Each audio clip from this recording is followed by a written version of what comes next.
Hello everybody and welcome back to another Pokemon Emerald video. As you might have guessed, today I will be using the other legendary from Generation 2, and so it's time for Lugia to show us what it is made of. While I personally prefer Ho-Oh over Lugia, I believe that he will have an easier time with this game. The typing is much better for many of the gyms and challenges of the region, and the move pool is also somewhat better. As far as the rules go, we are still using the same ones, so I can only use my starter in combat, I can't use any items from my bag in battle, I can't raise my evasion in any way, and I can't use cheats or glitches. Unfortunately, much like his flamey brother, Lugia also only starts with the Whirlwind, so the start of the game will be a mess this time too. Also, the nature I got is not great again. Sure, the extra attack will be nice at the start of the game, where I have to use struggle for everything, but once we get access to some decent moves, I plan on mostly using special attacks. Having the experience from last week's struggle start, this time it was a bit easier, and I had a better idea of what to do. At least thanks to my decent stats, the first few fights are not that hard. Today I do not have a montage of all the time I spent grinding, but I assure you it was pretty much the same thing as last week. This time around though, since Lugia is not 4 times weak to rock, I was hoping that I would be able to defeat Roxanne a few levels earlier compared to Ho-Oh. And while it was not flawless, that logic checked out, and I was able to take her on only at level 20. Another nice thing about Lugia is that it has a lot of defense and special defense, so taking us down it's not going to be that easy, especially if I use moves like recover or rest throughout the game. While still a close call, I was able to defeat Roxanne only after one loss, and that improved my morale significantly for this run. Next we have the fight against May just before leaving town, and since I am a bit underleveled, I still have to use struggle for her. While it is a bit annoying, it is decently effective against her team, mostly because they do not have the stats to take down an overleveled Lugia so easily. Next up, I moved to Dewford, where I had to face some more trainers and gained just enough levels to learn Gust. Since this move is a stab and super effective on Brawly, I felt more than confident enough to take him down. I was not expecting to one-shot all of his Pokémons though, so that was a pleasant surprise. Once we have obtained the second badge, we can resume our journey, and we have to reach the next town over. Here, as usual, we have to rescue this scientist captain guy from the 2 Team Aqua grunts that come to harass him. At this point, they are not exactly a threat, as I have a move to deal with them. But to be honest, I think that even with the struggle, the fight against them would have been very easy.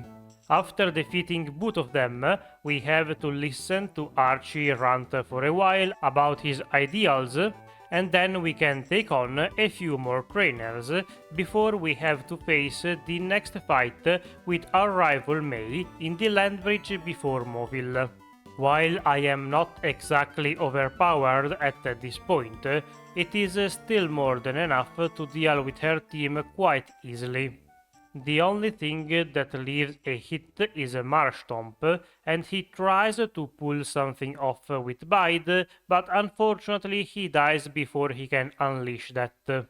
In Mobile, I could afford 1 TM from the casino, and while I could have used Psychic since it is a stab, I think Ice Beam will be slightly more useful considering the large amount of dark types present throughout the game.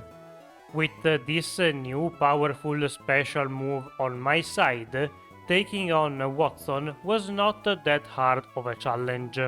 He still ended up being quite a bit annoying, since Manectric was a bit more tanky than I was expecting with the potions and berry, and so he successfully managed to land a paralysis on me. While that was very annoying and prevented me from moving a few times, it was not enough to stop this legendary, and before you knew it, Watson was defeated too. Now that we have his badge in our pocket too, and after grabbing the Rock Smash TM, we can resume our journey and explore more of the region. Eventually, we end up in Meteorfall Caves, where we meet the two teams having a bit of a verbal fight, and one thing leads to the other, we end up knowing about Maxi plans to blow up the volcano. Of course, we cannot let that happen, so we climb it and end up challenging him on top of it. Here is where Ice Beam can truly shine, as it is not affected by Intimidate and is also quite decent at dealing with his team, being either super effective or neutral on all of them. While it was not a perfect sweep, there was little Maxi could do to stop me. After defeating him and thwarting his plans, we can climb down the volcano and face the next gym leader. Here Flannery uses fire types, which is not that great for me as I do not have many moves for them, but between Ice Beam and Shockwave, I can always manage to hit them with a special move for neutral damage. In stark difference to the rest of her team, Torkoal put up much more of a fight than the rest of them. While his special defense is not crazy good, it is still good enough to tank my moves quite well, and to counterbalance a bit the luck, we both end up getting paralyzed. From here the fight drags on quite a bit, unfortunately, because Flannery decides to use a few of her potions on the ace, restoring his HP to full every time I bring him low. At least I can outlast her healing, and eventually I defeat her too. Now that we have half of the badges in the region, we have to go back to one of the first towns, where we have to take on our father. I always end up underestimating Norman whenever I am using a good Pokémon. I always expect the good stats to be enough to one-shot his Pokémons, but that turns out to not be the case, and so with a bit of luck he always manages to either confuse me or get crits or sleep me with slacking, and the fight becomes a mess, and eventually I end up losing more than a few times. And while that seemed to be the case in this occasion too, today luck was not on their side but on mine instead.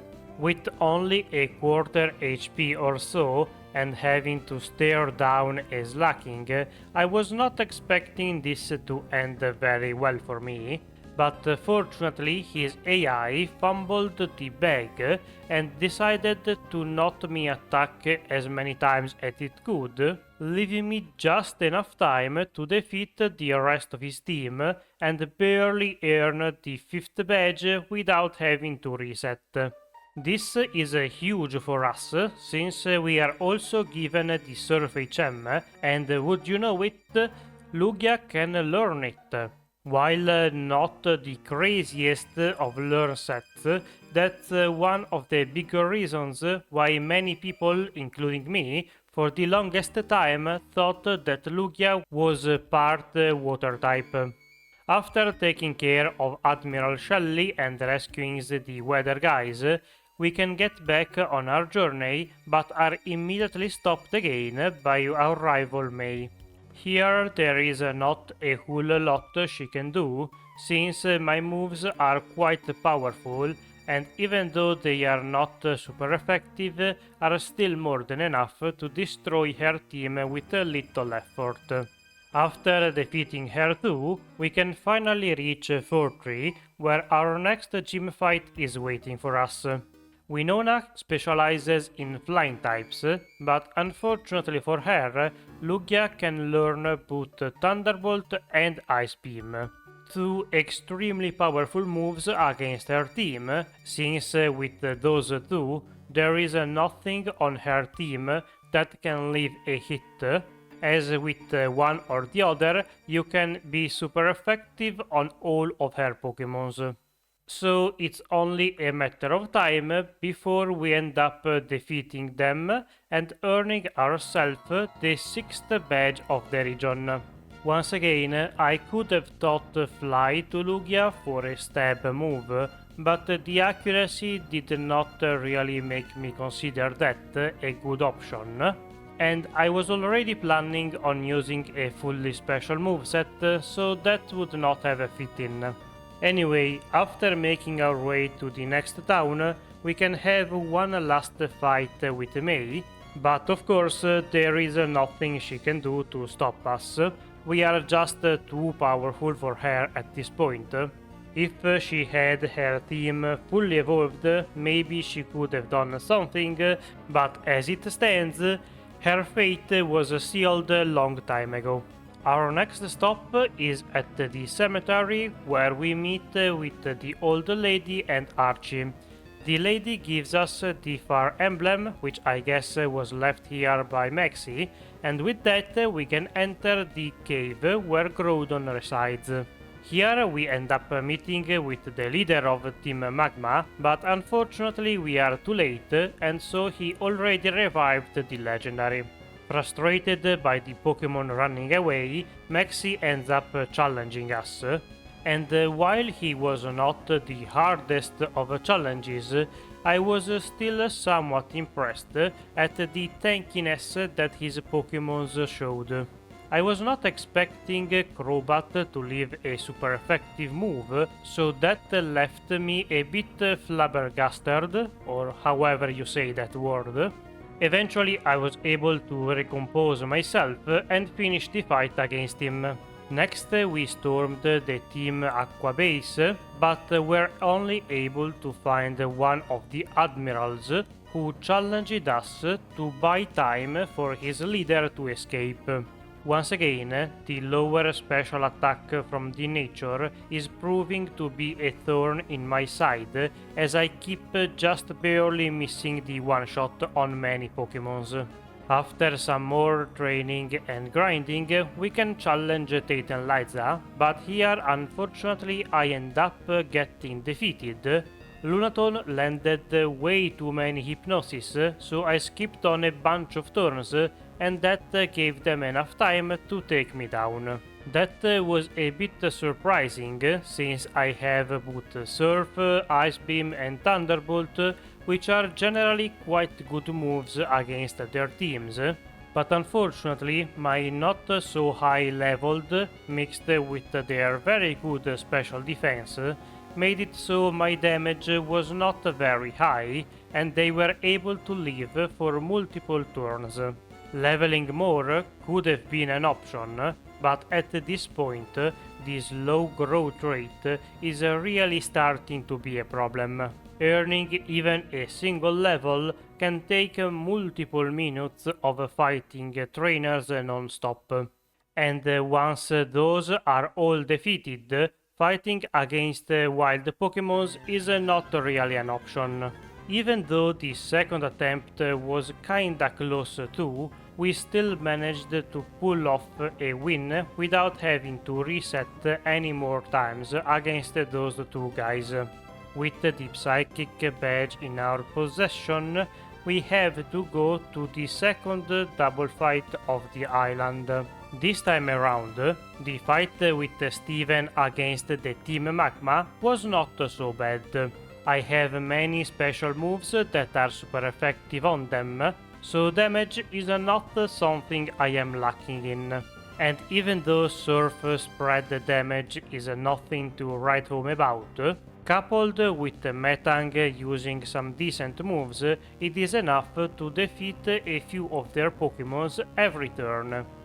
Of course, since they are some evil Pokémon guys, they are still trying to use some of their BS tactics like confusions and lowering my stats, but fortunately I and Steven do not end up hitting ourselves too many times, so the fight ends up being quite smooth. With the last of their Pokémons getting back to their Pokéballs, we are finally done with this fight, and as a reward, Steven gives us the Dive HM, but we have to immediately put it to good use to reach the seafloor cave. Here we find Kyogre sleeping, but that will not be for long. We are reached by Archie, whose goal is to awaken the legendary, but he does not know that he has the wrong orb.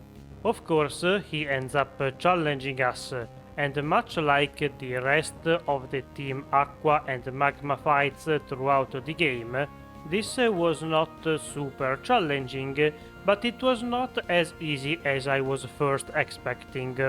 Even though we won, the red orb activates and awakens the sea legendary. From here on out, we have to do the usual Rayquaza side quest, where we have to ask that legendary for help to defeat the other two. Fortunately for us, this green snake is more than willing to cooperate, and in no time at all manages to calm down both of the legendaries and rescues the region from impending disaster. Now that things have calmed down, we are free to challenge the last gym of the region. As you well know, Juan specializes in water types. But you may not know that water has the most amount of Pokémons of all of the types. Remember that it will be on a test later. Anyway, getting back to the current fight, I could have and should have used Calm Mind a few times to be able to sweep his team easier, but since I am stubborn, I decided to go forward with no boosts. While it was a bit more painful, it was still an easy win on my side, and after acquiring all of the badges, we can finally enter the Victory Road. Here we are of course stopped by our secondary rival of the game, Wally, who wants a serious challenge, and while his team is quite good, unfortunately he does not handle a legendary too well. I made a risky move by going for Calm Mind on Delcatti since it knows Sing, and you never know what will happen once you are put to sleep. I did not get punished for that risky move, and with my stats increased, I was able to sweep the rest of his team. After defeating Wally with no issues at all, I can resume the journey throughout Victory Road, and eventually we reach the league. Here our first match is against Sidney, and even though he has the type advantage, this will not be such an easy fight for him. I am surprised to see my Tiena leave a hit, and he lowers my accuracy with Sand Attack. That's very annoying. To prevent more of that from happening, I raise my special attack with Calm Mind and then resume my offense. I end up missing a few times because of that single sand attack at the start of the fight, but fortunately for me his accuracy is not exactly on point either, and so I can dodge most of the most dangerous stuff that he throws at me. After a while of fighting, he eventually runs out of Pokémons, And so just like that, we have defeated the first Elite Four. Phoebe is second, and unfortunately things did not go so well for me in the first attempt. I was unable to one-shot her lead, so I got cursed, and so that's a loss. The second time around goes quite a bit better. I am able to get a second Calm Mind off, and even a third one, since Dusclops just spams Protect for a few turns. And at this point, being at +3, I thought there was nothing that could stop me, and while he was not exactly able to stop me, the second Dusclops managed to leave a hit. Either that guy is way more tanky than I think, or Lugia's special attack is quite garbage.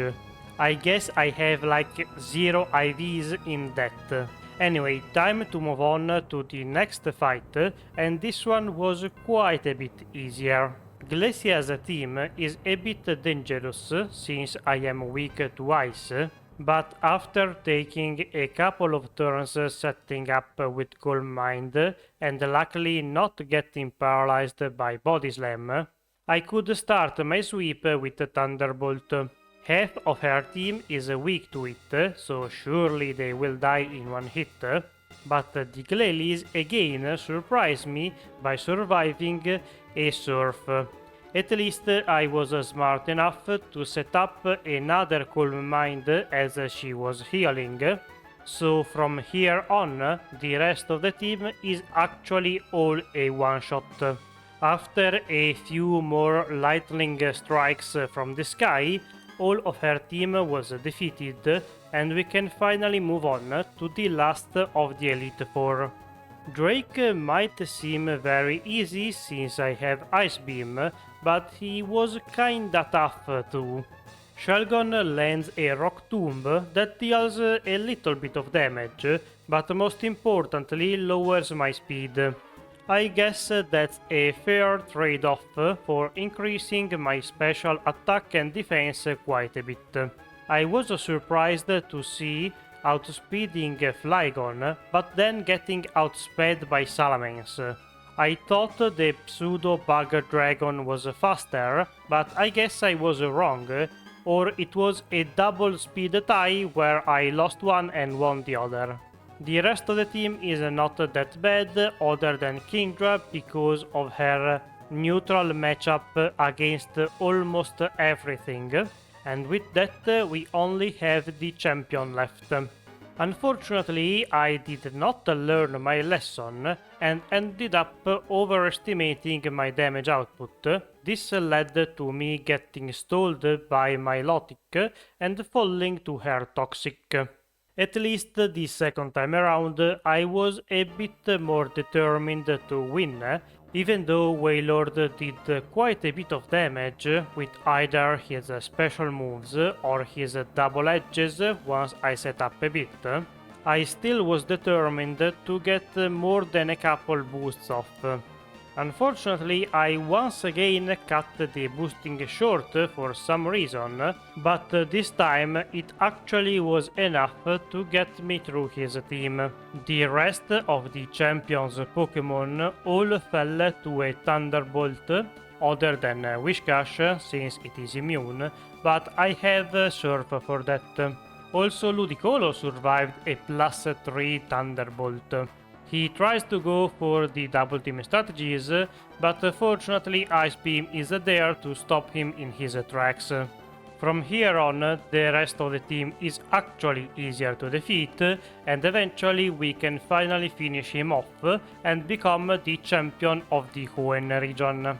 As predicted, this run was a bit easier than Ho-Ho, but if I had to sum it up in one sentence, overconfidence is a slow and insidious killer.